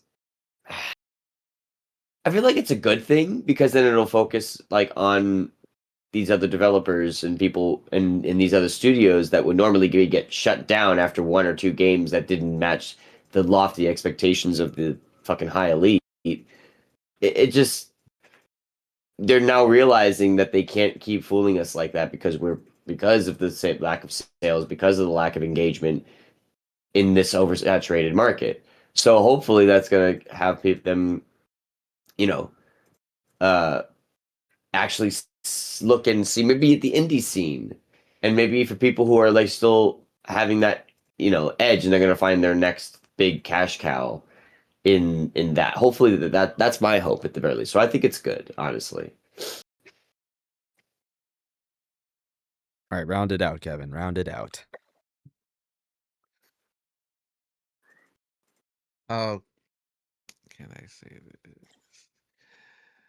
No, like honestly, it's like just plain like just like service games is like it's great because the thing is that you get to play with your friends and everything and create new friends, but it kind of sucks because the thing is like how some games like die out. Like what was it like two no like 3 4 years ago? Halo 3? Like Halo 3. no wait. I was like, Halo 3 came out like more than that. No, Infinite? they ended the servers. Oh, like on the original 360? Yeah, on the original 360. Mm-hmm. Yes. Okay, I know what you're talking about. Yeah. So again, is like because usually there's people that don't even like um get like the newer consoles like online. Some people probably still are on the 360 or things like that, or still on the Series X, or still like on the old consoles. Whatever is like basically, you know, games that you have like where you're like playing online and everything, and just I don't know. It's just one of those things where you're like playing. Like it's good to have the live service, but it's also depending on the developer. Because look what happened to what was the game that just like what closed down like in a week? Concord. Yeah, and then what? And then what was the other game that ended? No, like, what was Highguard, Oh, the one that was oh, recent? and like right? just like in general, because Concord like was like what a week, 2 weeks? About 10 days for Concord and like 45 days for Highguard. Oh, I thought it was Yeah. sooner than that. Felt sooner. Yeah, honestly, I thought it was. Yeah, but see, it's like all those games where they build up the hype for it, and just for it to like fall at the end, and those were life Those were life live services service. games. Mm-hmm. Yeah, and then you see like things like Call of Duty, Gears, Halo, Forza, NBA, all those live service where they keep on coming out with like new ones every year. Well, for Not so much for Call of Gears, Duty, but yeah, like Call of yeah, but for Duty. like Call of Duty, then NBA, and then Mm-hmm. FIFA, like all of the games like coming out every year for like the kind of like the same shit. I kind of feel like times like those is like just create one where it's like you're combining like all the games all at once and just updating that instead of trying to like come out with a new one every year, every year, every year. Call of Duty The same technically thing already with does that with Warzone. Hey, by technicality, though. yeah, but I'm saying like imagine like just having just like a Call of Duty multiplayer where they put new maps every time or create like new movement or things like that without like oh hey Adding a Black price Ops, tag or some shit like that. yeah, and the price tag is like Honestly, like that's so, I mean, yeah, Call of Duty would probably benefit from something like that. It would keep obviously, of course, the only problem is then you have still the very problems since Modern Warfare 2019's multiplayer with skill-based matchmaking and the like. And their lack of a anti-cheat. So that's always going to be like the problem with stuff like that. But like I do see what you mean though. Like all the games, like especially the sports games, are always like dropping like a new one every fucking year, and it's just so annoying. Yeah, and the fact that especially when it comes to like a game like today, the game comes out, and at first obviously you have to the price of the game you have to pay, and then the especially if you don't Minecraft. buy it, yeah, exactly. Especially if you don't buy it on day one, the My Park stuff, then Mm-hmm. everyone has dumped so many stats into their players, and you kind of incrementally get stats, but the best way to just like boost your characters VC pack. There's a bunch of people who buy the game and then pay for boost their character up to like level 90, like off rip, and then while you're sitting at like a 60, and you spend all this money on one of the games to upgrade your My Player to be able to compete with all these other players. Even just at a casual level, like you have to spend all this money for your player to at least be somewhat able to compete with these other players online because their characters are so heavily buffed. And then none of that transfers over to the next game. So you have to do the whole process, all the VC packs again, build your player from scratch all over again. It's so much time and it's so much money that they absurd. Like I mean, like I said, during COVID, um, my brother and my cousins and we played an absolute crap ton of NBA 2K20 online. Was it the best experience? No, but it was some fun with it. And so I probably bought it in the course of my time game and got my character to a level where, so I got my player to a level where I could play with them and compete and still offer some competent competition with other players because they're so heavily leveled already. At the time, I think the game was probably a year old already, so most players that are playing online already have their character 80 or 90 at least, maybe max level for most of them. And then I was the same, when like the next 2K came out, but having the knowledge that you literally have to build your character from scratch again with no stats. You just ask, I'm not. You didn't ask me to spend so much money, but that's kind of the meta. Like you might upgrade. Yeah, Um, just it's I pure pay just to win type shit. yeah, I put so many hours in this and so much time into this and some money into it, and I can't transfer that to the next game. It seems really dumb for that to not be a thing. And that's kind of how they get you. Like, they ask pay to play. Like, it's insane. That's just how it is. Yeah. So even from just like a standpoint of not even monetary, but just like, I just spent so much time crafting this specific player and the way I want them to play, and I got comfortable playing with it for a year, and now I can't have that same character, and I got just dumb. Just dumb. Yeah. Yeah, absolutely. It is dumb. And I mean, obviously, like, yeah, we've all experienced, like, or at least most of us have experienced, like, the 2K experience with these sports games, and then the realization, like, wait, my character can't transfer over? That's dumb. That doesn't make Yeah. sense. And yeah, like you said, logistically, it doesn't add up. But the only people who, but then again, we have all these, ball and gun gamers that I like to fucking make fun of all the time. They only play their fucking basketball RPG game when they can invest Yeah. that time into something else. But they choose to play their basketball RPG game, the Hood RPG. That's crazy. I don't fucking care. They're fucking NBA. All the ball and gun gamers got a fucking IQ of like 2, and that's me being nice. So, I mean, I could go. I mean, my only experience, like, with live service, like, it just gave me like the kind of like revelation that, like, yeah, I still remember, like, when I was like, I invested so many fucking hours on Genshin Impact, and then I was like, and then I had a revelation. I was like, this shit's never ending. It's not gonna end. Like, and I was just like, I think I'm good, and I don't want to. I like the game, but I don't know if I could like keep playing it. And, once I hit a certain point, I was just like, game's just like, just feeling like a job now, and I don't want to have a game feel like that. Like, the second a game makes me feel like I'm working, I don't like it anymore. Yeah. Shit, that's Fortnite right now for me. Like, I will admit, the only reason I would get on it, hey, the homies are on, cool, fuck it, I'm just gonna go play that. But I'm like, I'd rather, but more times now, like, I'd rather just be playing like everything else that I never got a chance to experience. Yeah, Rivals, yeah. I mean, Rivals is like the other. I mean, I don't know if I can go that far into Rivals. Like, I mean, shit, fucking Overwatch brought me back too because of the, quality updates like you mentioned, Gavin. Mhm. So, if a game has, I mean, let's put it this way. If the game's live service, yes, they do have a place. They've had a place since the fucking beginning of gaming in general.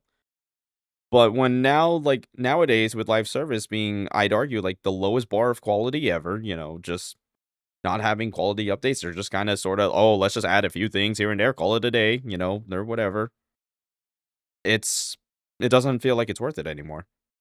Yeah. And I'd argue, like, my only like type of live service game I'm investing in is just fighting games. It's way more fun. Dude, like fucking 2XKO, that's like the perfect example for me. Like, I know that game had some hardships, beginning of the year with the layoffs and everything, but they're still going fucking strong. They're doing pretty quality updates for the most part. Mm. So that's my 2 cents on it. Yes, live service have a place, but they need to be of quality at the start. And, I mean, it's like you said, like, we skipped out Rivals for like a whole like season, and like 4 patch notes later, and all of a sudden it's like, holy shit, this is actually different. This is actually a fucking game now. Wait, we skipped out on 1 season? I thought we skipped out on 2 seasons. Probably 2. Yeah, Yeah.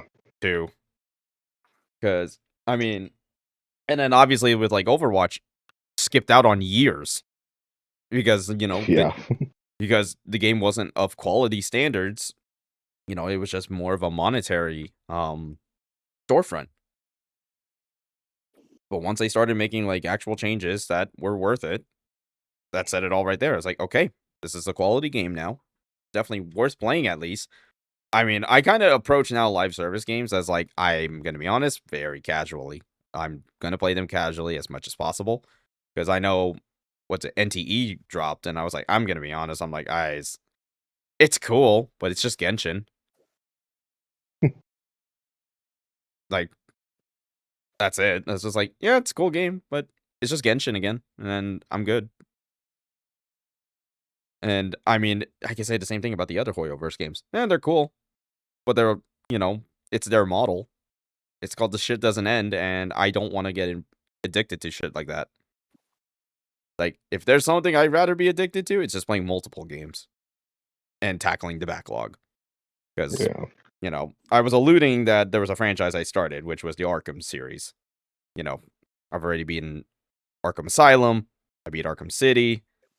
Started Arkham Origins. It's alright. I mean, that's the farthest. Where did I stop? Because I think I'm gonna be like, I might have to drop that game for a little bit just because I am gonna play the Lego Batman game later today. Yeah. Will it be a stream? I don't know about today, but at some point, yes, I probably will stream it like Friday. But yeah, like, Arkham Origins, yeah, I had to drop it for now because it definitely does feel kind of copy and paste from Arkham City. It's just kind of alright. Like, I will say though, the coolest thing was the Deathstroke fight, but it was just like, oh, it's just Mr. Freeze, but more of an intimate fight. And once I like was playing like the Arkham games, I was like, this is what games are supposed to feel like. It's just a fun, compact experience compared to like live service, where it just feels like it just starts to feel like padding at some point. At least open world live service specifically. Like, that's why I always tell people, like, would I ever get into an MMORPG? No. I can't. Yeah. It's like, they're cool for a lot like of my time asked. Like, you're asking me to invest in a lot of time on something I low-key am just not interested in from the get-go. Because like my coworker is like trying to recruit me into fucking Final Fantasy 14. I'm like, nah. You're asking. I'll join you. Nah. You can play it. I'm not. Like, if you guys, I'm like, hey, you guys like it? Cool. Not for me. Because like I could play, like, I have other games I could play. Because I keep telling you, I'm playing Batman. And that's like, that's my response. I'm playing Batman. I'm playing Batman. Yeah, those just kind of quality packed 15, 20 hour max experiences are usually some of the better ones in modern gaming. Yeah, the whole spend $13 for like, or like, what is it? I think it's like $60, $70 for like a 12 to 20 hour game versus like a like lower price game at like 500 hours. I was like, dude, 500 hours is not even normal at that point. That's just, now that at that point, I was just like, now that's just too much.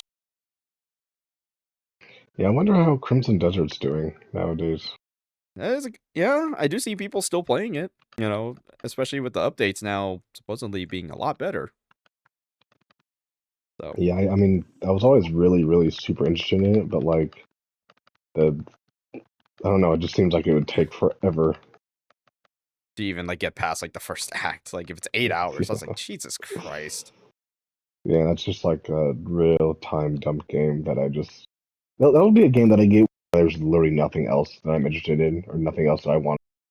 Yeah, I'll be during that time, but I don't know when that's going to be, since a lot of good stuff is coming out between now and the end of the year. I mean, man, we could keep listing them. I mean, we got NBA The Run coming out very soon. I'm fucking excited for that, man.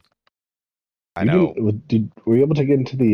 You weren't able to get into any of the beta. I was working, so I sadly could not join. I didn't even get like the message to join those closed betas, unfortunately. So, I sadly did not get that opportunity. Black Hokage was streaming it the other day. Yeah, TBH. I think he got into both of the betas. So must be nice. Yep, must be fucking nice. But yeah, like, I mean, dude, so many fucking games that are coming out. Like, just like this week alone is pretty crazy. Like, obviously with Lego Batman, that's happening early access today, and same thing for Forza. And then next week is 007 First Light, and then next month is NBA The Run, and I already forgot what the fuck is in July. Well, July I know is Avatar, but I know there's another game I'm blanking on right now. Fuck. In July or just around that area? In July there was another game that was coming out, and I forgot what it was. Oh my god, pisses me off.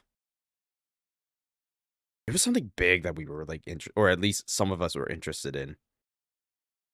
July. Let me check my wish list. Let me see. Yeah. But yeah, I mean, even going further down, like August, Marvel Tokon is coming out. I think Beast of Reincarnation is also coming out in August as well. Black Flag remake. That's right. Thank you. Hmm. Yeah, that one's that one's like I don't know if I'm gonna get that day one yet. It does look Yeah. interesting, but I think I can wait on a Black Friday sale for that one. Black Flag, Black Friday. All right. Sorry. Oh my god. Sorry.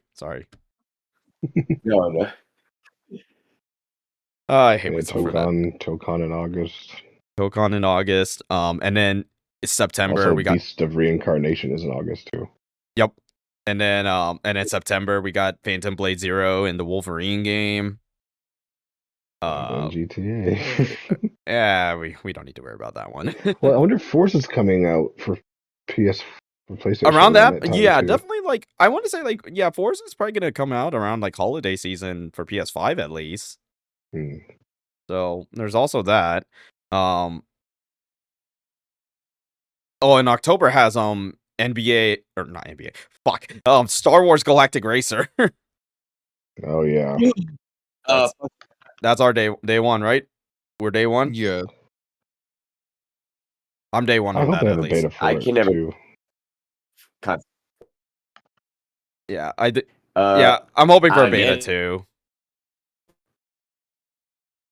Sorry, You Trevor, should what were you saying? Uh-oh. Okay. I don't know what happened to Trev. Oh. Apparently, my Wi-Fi is on the fritz. But I say I'm not gonna get it day one, but I'm gonna get it. Cool. Oh yeah. Holiday. Hey, it's in October, so there you go. Wait. It drops October, right? Star Wars? Yeah, I believe it's like October 6th or something like that. I know it's on the PlayStation. It's already got a pre-order page on PlayStation, so and I'm sure, and I mean that, and then there's even the games that don't even have like dates right now. I mean, like there's also Stranger Than Heaven, which, well, that's winter, but they didn't specify if it was winter like December or winter next year. Like Wait, Strangers in Heaven. Wait, which one's that one? Stranger Than Heaven. Oh, Yeah, the Yakuza Yakuza. prequel. Yeah. So, Damn. and then there's just so much, man. There's so much coming out, and I'm just, again, that's like that. Just those games alone already said it right there. Like, what I'd rather invest my time in versus one single like live service. Yeah. So, and I think that is a good point to wrap up this podcast. All right. Thanks, everyone, for joining me on this, and thanks to our lovely audience for watching or listening to this podcast. Whoever wants to scream out their handles, go right ahead. I am on OnlyFans on Zero Requiem 14.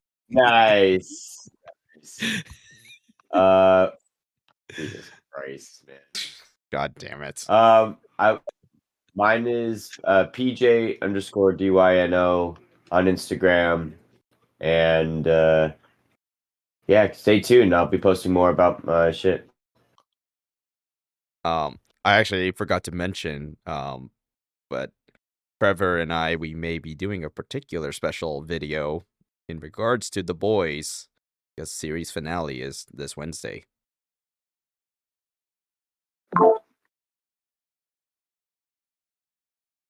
That's right, sir. Damn, can I binge watch it? today, tomorrow, and catch up on Wednesday? Nah. It's long, dude. Well, that's up to you. That's up to you and your dedication to your job, your family, your other responsibilities, I go or back to work on Thursday. this entire. Well, I Okay. mean, if you have time till Thursday, I mean, shit, you that's get kind of through at least hard because season. it's like 8 hours a season, though. That's the thing. Oh, that's nothing. I mean, okay, I hope you pay then have attention. fun. I'm the guy who fucking binge watched all of fucking One Piece. Yeah, that's cap. Binged it. Okay, I'm behind like about 100 episodes, but still. I still call cap because nobody really is able to watch 1,000 episodes of One Piece. It wasn't 1,000 when I Well, got people there. have. It was basically Well, people have, but we don't know 999. them. At least I don't know them. Fair point. I'm just being a dick about that. But Yep.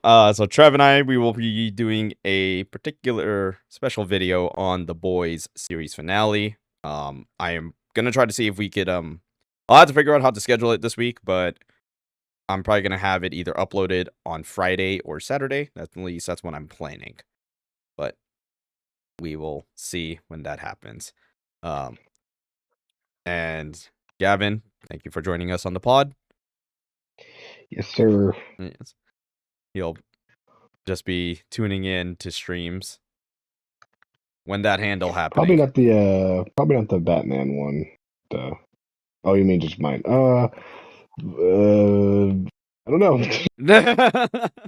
One Fate day allows. when Gavin finally gets a YouTube channel or some kind of like anything, creator related, man, we plugging it.